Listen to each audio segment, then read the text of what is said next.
Right, so there is a leak directly under the shower, and the problem is that that by running water for a quite long time, I can see water on the sides of the shower.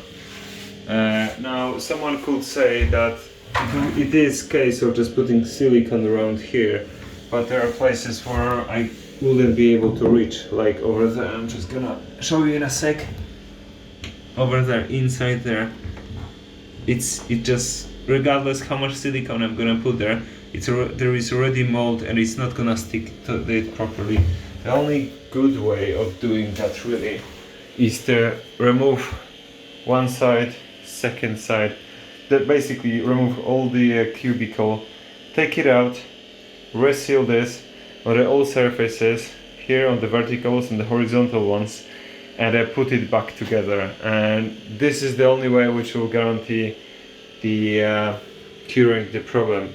The shower tray is positioned very well. It has like a plinth and the cement underneath. Tiles are looking good.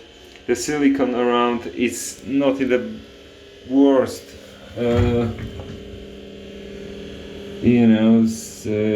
condition, but it will be great to reseal it at the same time. Take this one out as well and just make it all good. So that's what needs to be done.